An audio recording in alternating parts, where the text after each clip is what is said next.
باز لە هەڵبژاردننی پێشوەختەی عێراق دەکەین بە تایبەتریش باز لەو دەکەین کە لە ئێستادا شەقامی عێراقی بووە بە دوو بەش بەشێک لە هاوڵاتیان گەشتبینن بۆی کە دەرەنجامی هەڵبژاردن گۆڕانکاری دروست دەکات لە عێراقدا بەشێکی دیکەش بە پێچوانەوە پێیان وایە دەرەنجامەکانی هەڵبژاردن هیچ گۆڕانکاریەک دروست ناکات لە بارودۆخی عێراقدا لەسەرم پرسە لەگەڵ میانەکە بەڕێز دکتۆر بڕێ ڕەشید کاندیدی هاوپەیمانی کوردستان گفتوگۆ دەکەم. دکتۆر بەخێراتی سپاس بۆ ئامادەبوونت. دۆجەر تاوی لایەنە سیاسیەکان و هێزە گەورەکان لە عێراق ڕێککەوتن لەسەر ئەنجامدانی هەڵبژاردننی پێشوەختە لە وادەیی کە دیاری کراوە لە دەی ئەم ساڵدا. ئەوەی کە ئێستا بابەتێکی دیکە هەیە هاوڵاتیانی عێراق شەقامی عێراقی کە دابەش بوون بەسەر دوو بەرەدا بەشێکیان لەگەڵ ئەوە نین کە بەشدار بن لە دەنگدان و لە پرۆسی هەڵبژاردن بەشێکی دیکەش گەشتبین و پیان وایە گۆڕانکاری دەکرێت. پێتان وایە دەرەنجامەکانی هەڵبژاردن چی دەگۆڕێت لە بارودۆخی ئێستای عێراق کە هەیە؟ طبعا کە ئێمە باسی هەڵبژاردننی پێشوەختەی 2021 بکەین بۆ ئەنجومەنی نوێنەرانی عێراق بێ باسی سروشتی دەنگ دەربکەین و سروشتی حزابە سیاسیەکان و کاندیدەکان. خودی خۆیم هەڵبژاردنە هۆکاری خۆپشاندانەکانی تشتینی 2019 بوو کە وای کرد کە قسە لەسەر هەڵبژاردننی پێشوەختە بکرێت و من بۆ هەردوو تەڕەفەکان ئەڵێم تا ڕادەیەک ڕاستی تایە چی ئەوانشی کە پیان وایە گۆڕانکارنێ و چی ئەوانش کە پیان وایە گۆڕانکاریەکرێت لەبەرەوەی ئێمە لە سایه هەڵبژاردنەوە گۆڕانکاریەکان هێواشن هەموو جارە جەختمان لەسەرەوە کردوێتەوە کە بەدیلێکی پرۆسی لە نظامی دیموکراسیە هەڵبژاردننی شکۆڵەکەی نظامی دیموکراسیە بەدیلی کە نییە بۆ دەسا و دەستکردنی دەسەڵات و بۆ گۆڕانکاری و بۆ چاکسازی بۆ خزمەتگوزاری کەواتە تاکە ڕێگە کە لە بەردەستمانن لەم چوارچەوەی نظامی عێراقە کە نظامێکی دیموکراسیە هەڵبژاردنەکانیش لە ماوەی ڕابردووە لە سایه حیزبە سیاسیەکان و بە تایبەتی حیزبە پۆپۆلیستەکان و حیزبی معارەزە بەڵێنێکی زۆر بە خەڵک درراوە بەڵام جێبەجێ نەکراوە وای کردووە خەڵک هێواش لە دەنگدان و لە پرۆسی هەڵبژاردن بێ ئومێد بێ بەڵام ئەمە خۆی بۆ خۆی هەڵەیە ڕاستیەکەی وەیە کە گۆڕانکاری ئەکرێت چاکسازی ئەکرێ بەڵام لە ئاسی تموحی خەڵکانیە چونکە وەکو وتم وعد و بەڵێنێکی زۆر لە مێشک و لە بیرکردنەوەی هاوڵاتیە دروست کراوە کەواتە باشترین ڕێگە و باشترین هەنگاو ئەوەیە کە بینێن وشارکردنەوەی هاوڵاتیانن لە بەسەر مەسائلی دەنگان و پرۆسی دەنگان بە تایبەتی لە سای ئەم سیستەمە تازەوە دووەمیش هاندانیان بۆ دەنگدان لەبەرەوەی بەدیلێکی کەمانیە و تاکە ڕێگە بۆ خزمەتگوزاری و بۆ چاکسازی و بۆ بنەبەرکردنی کێشەکان و گەندەڵەکان هەڵبژاردنەکان. باشە دکتۆر باس لەوە کرد کە گۆڕانکاری دەکرێت و چاکسازی دەکرێت بەڵام ڕەنگە لە تموحی هاوڵاتیانی عێراقیدا نەبێ ئەم گۆڕانکاری و چاکسازیانە پێتان وایە تا چه ئاستێک دەتوانرێت بکرێت لە عێراقدا بەتای بارودۆخە و بەتای بارودۆخە سیاسی ئەمەی کە لە عێراقدا هەیە ینی بەتایبەت دوای هەڵبژاردنەکان تا چه ئاستێک توانرێت ئەوەی هاوڵاتیان دەیانەوێت لە ئەوەی کە خزمەتگوزاری نەبوونی خزمەتگوزاریە لەگەڵەوەدا چاکسازی لە بەشێکی زۆر لە سێکتەرەکاندا ئەمانە تا چه ئاستێک دەکرێت ئەنجام بدرێت. طبعا زۆر گرنگە دوو بابەت تێکەڵ نەکرێت لای هاوڵاتیانی هەرێمی کوردستان ئێمە یەکەم ئێماڵین هەڵبژاردن بۆ ئەنجومەنی نوێنەرانی عێراق لە نێو ئەنجومەنی نوێنەرانی عێراق دۆخی ترە گوزێرێ وەک لە پەرلەمانی کوردستانیان ئەنجومەنی پارێزگاکانی نێو هەرێمی کوردستانە ئەمە دوو دۆخی زۆر جیایە لێرە قەزەی کووردە شەڕی کووردە ئەمە بابەتێکی ترە لەبەرەوەی لە قەزەی کورد و شەڕی کووردە لەبەرەوەی مێنتاڵەتی قەومیەتی تاکی عەرەبی عێراقی تاکو ئێستا وجودی هەیە و کە سەیری کورد دەکرێت لە ڕوانگەی کوردبوونیەوە سەیرێکرێ نەک لە ڕوانگەی ئەمە کوردێکی یەکێتی یان پارتی یان گۆڕان یان نەوەی نوێ یان گرتووە کۆمەڵە هەر چیە سەیرێکا دەمە کووردە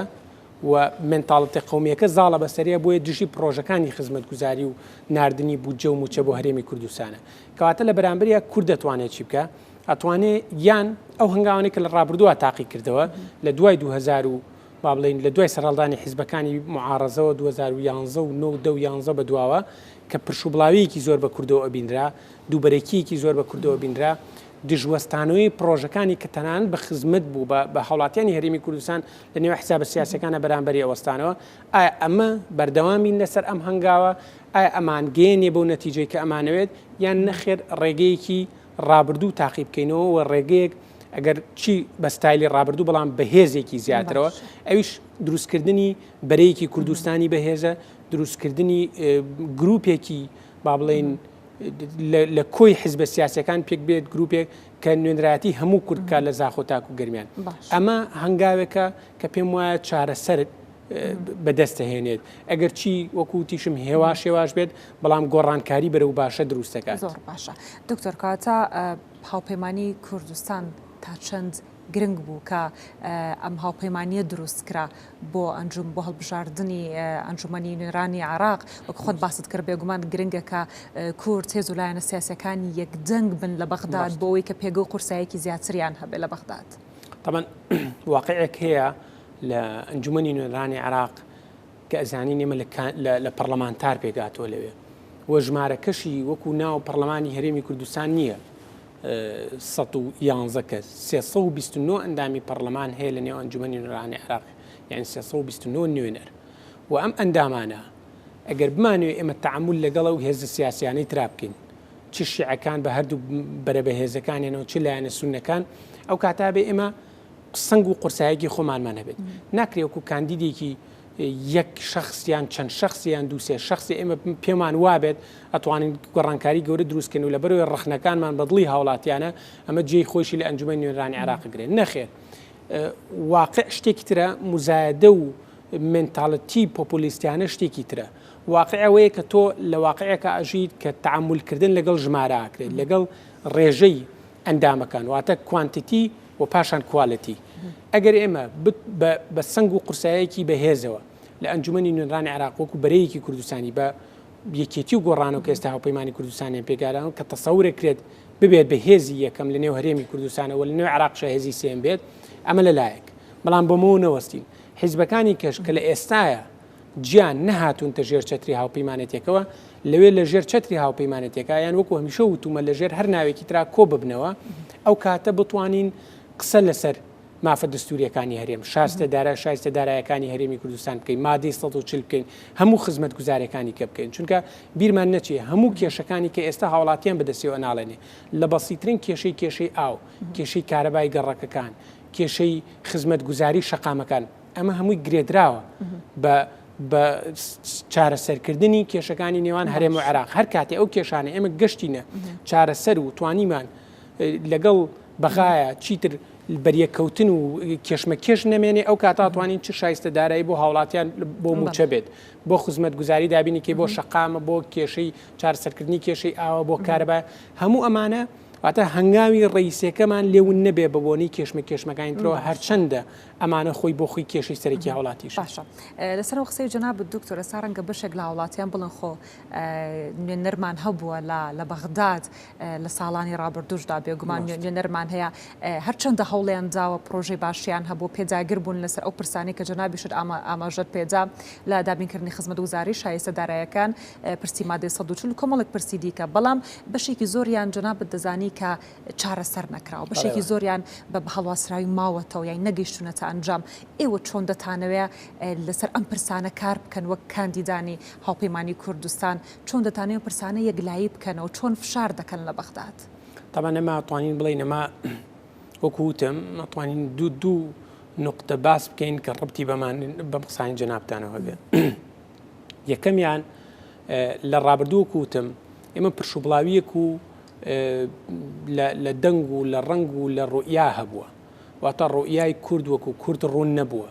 و هەر کاتێک پرۆژە یاسایەک لە بەرژەوەندی کورد بووە سریەوە نەکراوە ئایا ئەم پرۆژە یاسایە لە بەرژەوەندی کوردە لە زەرری کووردە بەڵکو سریەوە کراوە لە نێو حیزبە کوردەکانە بەداخەوە سریەوە کراوە ئایا مەیەکێتی تەقدیمی کردووە ئەدی با دژی بین ئایا فلان تەقدیمی کردووە با لەگەڵ یابن یا با دژی بین سەیری ناوەڕۆکی پرۆژەکە نەکراوە کە چەندێک لە خزمەتی کوردە ئێمە بۆچی هەموو جارێک نقطەی یەکگرتن و یەک ڕێزی باسەکەینەوە لەبەرەوەی ئەمە سەبەبی ئەساسی خەلەلەکانە کە لەنێو ئەنجومەنی نوێنەرانی عێراق ڕوویاوە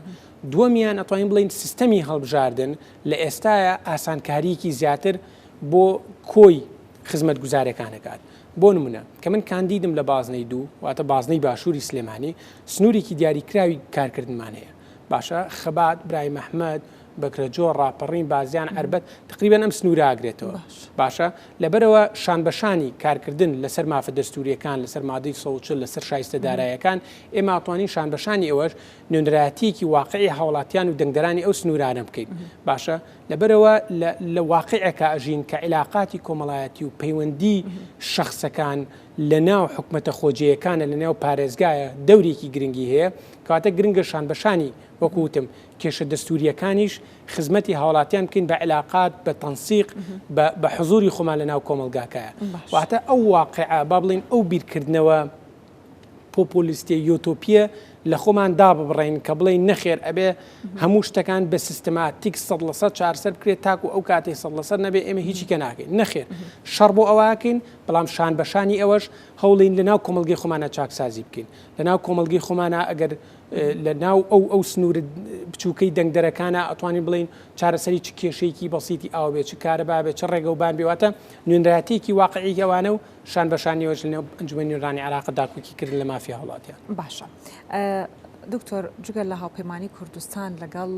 حیزب و لایەنە سیاسیەکانی دیکە لێک تێگەیشتنتان چۆنە و لە چ ئاستێکدایە؟ یەکێک لە گەورەترین شانازیەکانی یەکێتی نیشتیمانی لە ڕابردووش و بە ئێستەشەوە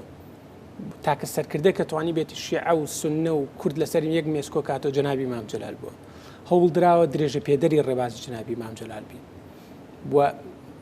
بە شانازی وەڵم کە لە دوای لە پێش کۆنگرەی یەکێتی نیشتیمانی ئێمە وەکو دەستگای هەڵبژاردن کە کارمان کردووە هەموو هەوڵەکانی دەستگای هەڵبژاردن و ئەو لیژنانشی کە پێکەنراوە لە مەکتەبی سیاسی سەرکرداتی بووە بەرەیەکی کوردستانی بە تایبەتی لە ناوچە جێناکۆکان و لە کردکووکە دروست کرێ لە هەموو حیزبەکانی کە پێک بێت لە یەکێتی پارتی گۆڕان حیزب ئیسلامیەکان هەموو حیزبەکانی کەش تا ڕادەی ئەوەی کە تورکمانەکانی شتێدا بە لەو چەند ناوچەیەکە لەبەرەوە دەرگای یەکێتی نەکراوەیە توان بڵێم پەنجەرەشی کراوەیە بۆ هەموو لایەک دەرگا کراوەیە بۆ هەموو لایەک و هەوڵی یەکێتی بۆ کە یەک ڕیزی لە نێو ماڵی کووردا هەبێت کە هەوڵیاوە ئیتفاقیەک دروست بکات و هاوپەیمانی دروست بکات لەگەڵ گۆڕانە ئەو لایەنانەشی کەوتویانە جارێ بۆ هاوپەیمانێتەکە ئێمە لەبەر هەرەوە کارێک نەیانتوانیەوە نەیانویستووە نەهاتوون لێک تێگەشتنی هەیە بە تایبەتی لەگەڵ حیزب ئیسلامیەکانە لەبەرەوە ئەم لێک تێگەشتنەوە ئەکات دوو ئیسفادە یەکەم یەکگرتنەوە لە نێو ئەنجومەنی نوێنەرانی عێراق ئاسانتر بێت وەکو ئەو نمونانی کە پێشتر باسم کرد دووەم بارگرانی بەسەر دەنگدەر و هاوڵاتیانەوە کەمتر بێت لە ئەسنای هەڵمەتی هەڵبژاردنە کە ئەکرێت واتە لۆدێکی زۆر لەسەر دەنگدەر نابێت لە هەڵمەتی هەڵبژاردنە بەریەکەوتن نابێت هەڵبژاردنێک کە بێت تەنها هەوڵ بدرێت هەر کاندیدە و بیر و ڕاو قەناعەت و خۆی یا حیزبەکەی بخاتە ڕوو بە بێهێشکردنە سەر لایەنەکانی. زۆر باشە دکتۆر وەک دوا پرسیارم چۆن گەرانتی دەدەن بە هاوڵاتیان بە دەنگدەران کە بەشداری بکەن لە هەڵبژاردندا بەوەی کە پارێزەری دەنگیەوان دەبن بۆی کە مافەکانیان بۆ دەستەبەر دەکەن بۆ پێیکەوە پێشتریش ئاماژەوان پێجارەنگە بەشێک لە دەنگدەران هەم لە هەرێمی کوردستان هەم لە عێراقیش پێیان وا بێ کە دەرەنجامی هەڵبژاردنەکان هیچ گۆڕانکاریەک بۆ ئەوان ناکات. ڕاستە ڕاستەکەی ئەمەی کە بەدەست هاتووە تاکو ئێستا لە هەرێمی کوردستانە ئەتوانین بڵین بە ئاسانی بەدەست نهاتووە و لە مەترسی شایە لەم قۆناغەیە یعنی ئەگەر جێنین هێنز کە نوێنەری نێتەوە یەکگرتوەکان بۆ لە عێراقکە ئاماژەی بۆ یاوتی ئەم ئۆتۆنۆمیە هەتانە تا سەر نابێت ئەمریکا ئەبینین کە هێزە چەکدارەکان یەکشێنێتەوە بەریتانیا ئەبینین کە یان هاوپەیمانان کە ئەڵێ ئەگەر هێزی پێشمەرگەیەک نەگرێتەوە ئێمە ناتوانین لەمە دووە هاوکاریان بکەین هەموو ئەمانە ئاماژەن بۆ ئەوەی خۆ ئەگەر لەم دۆخەیە ئێمە یەکگرتو یەک ڕیز نەبین قۆناغێکی خەتەر بەڕێوەیە بۆ هەرێمی کوردستان یەک ڕیزیش کاتێکە کرێت کە ئێمە ئەو وەعدانەی بە هاوڵاتیانی ئین یان ئەو قسانی کە بۆ هاوڵاتیانی بێ ئەکەین بتوانین یان هەوڵ بین 100% جێبەجێ بکەین بەداخەوە وەکوتم کە لە ڕابردووە ئەمە نەکراوە وەکەوەی چۆن چەکشێک بی بە دیموکراسی بۆ ئەزمونە و بۆ بە دەستکەوتانی هەرێمی کوردستانە بچکە وای کردووە لە هاوڵاتیان بێئومێد بوون بێتاقەت بوون دووچاری جۆرێک لە ڕەشبینی بوون کەواتە چۆن لەم ڕێژبینی و لەم بێتاقەتی و لەم ناومێدی ڕزگاریانەکەین ئەویش بۆی کە واقعیانە قسە لەسەر کێشەکان بکەین واقعیانە هەنگاو بۆ چارەسەرەکانیان بخێنە ڕوو و ئەوەشی کە ئەیڵین هەوڵ بین 100% نەک 100% 1000%ش بۆ جێبەجێکردنی ئەو کاتا بینین کە